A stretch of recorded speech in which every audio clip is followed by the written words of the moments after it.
मैं आप सभी का ग्लोबल मैरीटाइम लीडर्स कॉन्क्लेव में अभिनंदन करता हूं। साल 2016 में मुंबई में ही इस आयोजन की शुरुआत हुई थी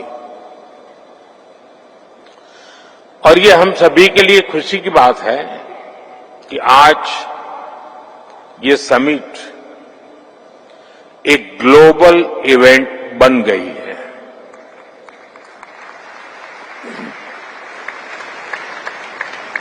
आज यहां इस कार्यक्रम में दुनिया के 85 से अधिक देशों की भागीदारी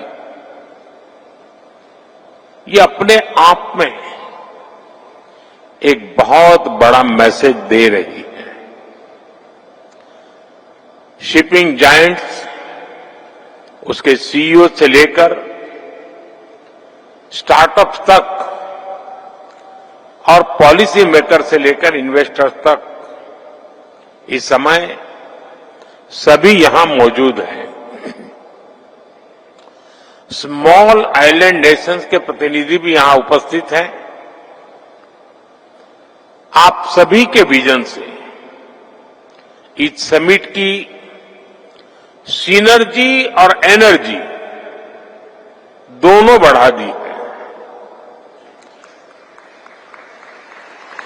साथियों, अभी यहां शिपिंग सेक्टर से जुड़े कई प्रोजेक्ट्स का शुभारंभ हुआ है। शिपिंग सेक्टर में हुए लाखों करोड़ रुपए के एमओयूज भी जारी हुए हैं। ये दिखाता है कि भारत के मैरीटाइम सामर्थ्य पर दुनिया का कितना विश्वास है। इस आयोजन में आपकी उपस्थिति हमारे कॉमन कमिटमेंट का प्रतीक है। साथियों, 21वीं सदी के इस कालखंड में भारत का मैरीटाइम सेक्टर तेज गति और ऊर्जा के साथ आगे बढ़ रहा है। खासकर साल 2025 भारत के मैरीटाइम सेक्टर के लिए बहुत अहम साल रहा है। मैं इस वर्ष की कुछ खास उपलब्धियों का जिक्र आपके बीच करना चाहता हूं। विजिंजम पोर्ट के रूप में भारत का पहला deep water international transshipment hub अब ऑपरेशनल हो चुका है।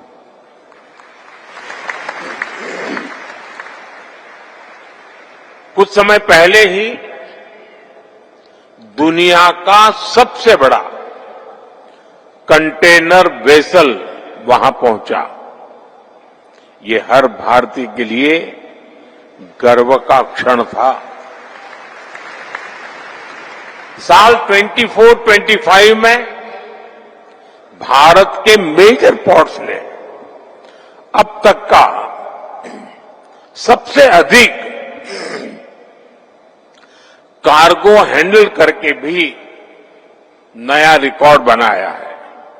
इतना ही नहीं, पहली बार किसी इंडियन पोर्ट ने megawatt scale indigenous green hydrogen facility शुरू की है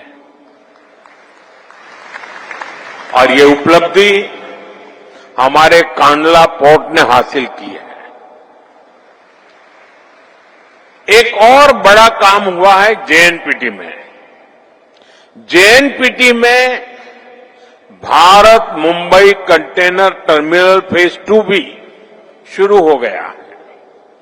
इससे इस टर्मिनल की हैंडलिंग कैपेसिटी 2 गुनी हो गई है और ये भारत का सबसे बड़ा कंटेनर पोर्ट बन गया है।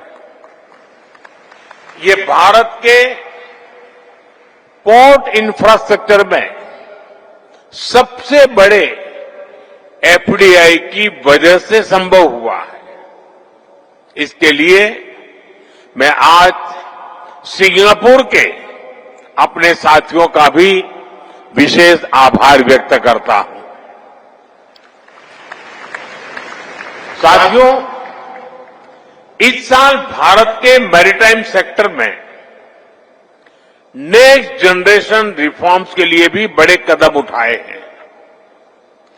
हमने 100 साल से ज्यादा पुराने कॉलोनियल शिपिंग लॉज को हटाकर 21st सेंचुरी के मॉडर्न और फ्यूचरिस्टिक लॉज लागू किए हैं। ये नए कानून स्टेट मैरीटाइम बोर्ड्स को एम्पावर करते हैं, सेफ्टी और सस्टेनेबिलिटी को बल देते हैं और साथ ही पोर्ट मैनेजमेंट में डिजिटलाइजेशन का भी विस्तार करते हैं। साथियों, द मर्चेंट शिपिंग एक्ट में हमने भारतीय कानून को इंटरनेशनल कन्वेंशन के साथ ग्लोबली अलाइन किया है। इससे सेफ्टी का भरोसा बढ़ा है, ईज ऑफ डूइंग बिजनेस को बेहतर बनाने में मदद मिली है, सरकार का दखल कम हुआ है। मुझे विश्वास है इन प्रयासों से आपका, हमारे इन्वेस्टर्स का कॉन्फिडेंस भी और अधिक बढ़ेगा। साथियों, कोस्टल शिपिंग एक्ट को इस तरह तैयार किया गया है कि ट्रेड और आसान हो सके। ये सप्लाई चेन सिक्योरिटी को मजबूत करता है, साथ ही इससे भारत की लंबी कोस्टलाइन पर बैलेंस डेवलपमेंट सुनिश्चित करेगा। ऐसे ही one nation one port process, port से जुड़े प्रोसीड्यूर्स को भी स्टैंडर्डाइज करेगा और डॉक्यूमेंटेशन का काम भी काफी कम हो जाएगा। साथियों, शिपिंग सेक्टर के ये रिफॉर्म्स एक प्रकार से बीते एक दशक की हमारी रिफॉर्म जर्नी का कंटिन्यूएशन है। अगर हम पिछले 10-11 वर्षों को देखें तो भारत के मैरीटाइम सेक्टर में जो परिवर्तन आया है वो ऐतिहासिक है। मैरीटाइम इंडिया विजन के तहत 150 से अधिक नए इनिशिएटिव शुरू किए गए हैं। इनसे मेजर पोर्ट्स की कैपेसिटी लगभग 2 गुनी हुई है, टर्न अराउंड टाइम में भारी कमी आई है, क्रूज टूरिज्म को भी नई गति मिली है। आज इनलैंड वाटरवेज पर कार्गो मूवमेंट में 700% से ज्यादा बढ़ोतरी हुई है। ऑपरेशनल वाटरवेज की संख्या 3 से बढ़कर 32 हो गई है। हमारे पोर्ट्स का नेट एनुअल सरप्लस भी एक दशक में 9 टाइम्स इंक्रीज हुआ है। साथियों, हमें गर्व है कि आज भारत के पोर्ट्स डेवलपिंग वर्ल्ड के सबसे एफिशिएंट पोर्ट में गिने जाते हैं। कई मामलों में तो वो डेवलप वर्ल्ड के पोर्ट से भी बेहतर प्रदर्शन कर रहे हैं। मैं आपको कुछ और आंकड़े देता हूं। आज भारत में एवरेज कंटेनर ड्वेल टाइम 3 दिन से भी कम रह गया है। ये कई विकसित देशों से भी बेहतर है। Average vessel turn around time 96 hours से घटकर सिर्फ 48 आवर्स रह गया है। इससे भारतीय पोर्ट्स ग्लोबल शिपिंग लाइन के लिए और अधिक कॉम्पिटिटिव और अट्रैक्टिव बन गए हैं। वर्ल्ड बैंक के लॉजिस्टिक परफॉर्मेंस इंडेक्स में भी भारत ने काफी अच्छा सुधार किया है और साथियों, शिपिंग सेक्टर में, ह्यूमन रिसोर्स में भारत अपना परचम लहरा रहा है।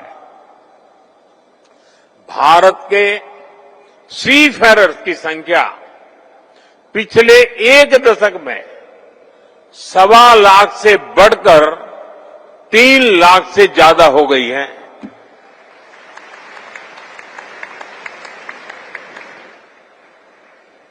आप दुनिया के किसी भी समुद्री तट पर जाएंगे तो कोई न कोई शिप होगा जहां कोई न कोई भारतीय सी फेरर आपको मिलेगा। आज भारत सी फेरर की संख्या में के मामले में दुनिया के टॉप 3 देशों में आ चुका है। साथियों, 21वीं सदी का 1/4 हिस्सा बीत चुका है।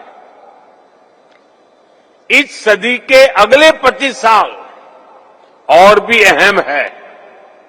इसलिए हमारा फोकस ब्लू इकोनॉमी पर है, सस्टेनेबल कोस्टल डेवलपमेंट पर है।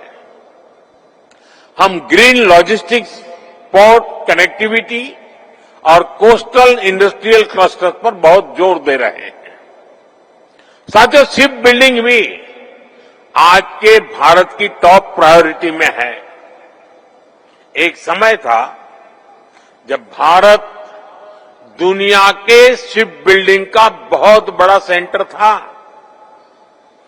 यहां से अजंता केव्स बहुत दूर नहीं है। वहां आपको 6th सेंचुरी का एक चित्र दिखेगा। इसमें एक 3 मास्टेड शिप का डिजाइन आपको मिलेगा। आप कल्पना कर सकते हैं 6th सेंचुरी के चित्र में 3 मास्टेड शिप का डिजाइन, और ये डिजाइन इसके सदियों बाद दूसरे देशों ने इस्तेमाल करना शुरू किया। सदियों का फासला था। साथियों, भारत में बने शिप ग्लोबल ट्रेड का अहम हिस्सा हुआ करते थे। फिर हम शिप ब्रेकिंग के क्षेत्र में आगे बढ़े। अब भारत फिर से शिप मेकिंग के क्षेत्र में नई ऊंचाइयां छूने के लिए अपने प्रयास तेज कर रहा है। भारत ने अब लार्ज शिप्स को इंफ्रास्ट्रक्चर एसेट्स का दर्जा भी दे दिया है। ये पॉलिसी डिसीजन इस कार्यक्रम में मौजूद सभी शिप बिल्डर्स के लिए नए रास्ते खोलेगा। इससे आपको फाइनेंसिंग के नए विकल्प मिलेंगे, इंटरेस्ट कॉस्ट घटेगी और क्रेडिट की सुविधा आसान होगी। और साथियों, इस रिफॉर्म को गति देने के लिए सरकार भी लगभग 70,000 करोड़ रुपीस इन्वेस्ट करेगी। इससे डोमेस्टिक कैपेसिटी बढ़ेगी, लॉन्ग टर्म फाइनेंसिंग को बढ़ावा मिलेगा, ग्रीनफील्ड और ब्राउनफील्ड शिपयार्ड का विकास होगा, एडवांस मैरीटाइम स्किल तैयार होगी और युवाओं के लिए लाखों जॉब जनरेट होगी और आप सभी के लिए भी इससे इन्वेस्टमेंट के नए रास्ते खुलेंगे। साथियों, ये धरती छत्रपति शिवाजी महाराज की भूमि है।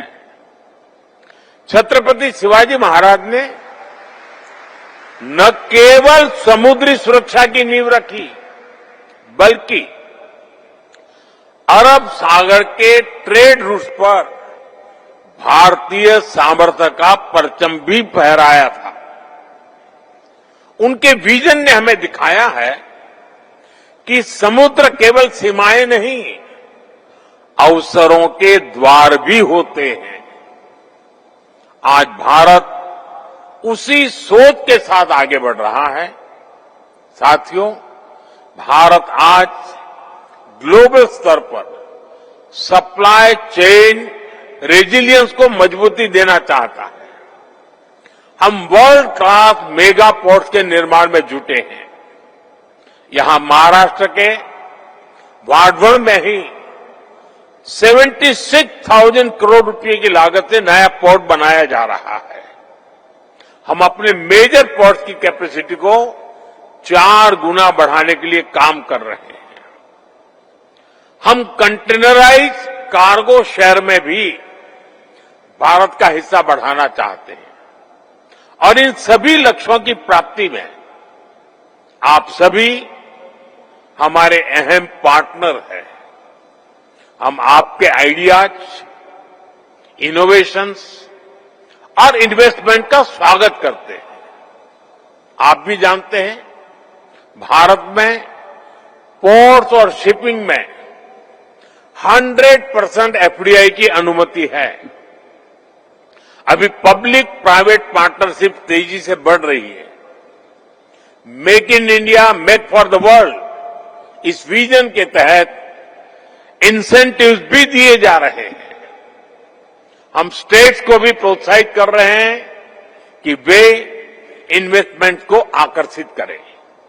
इसलिए आप सभी अलग अलग देशों के इन्वेस्टर्स के लिए भी भारत के शिपिंग सेक्टर में काम करने का, अपना विस्तार करने का यही समय है, सही समय है।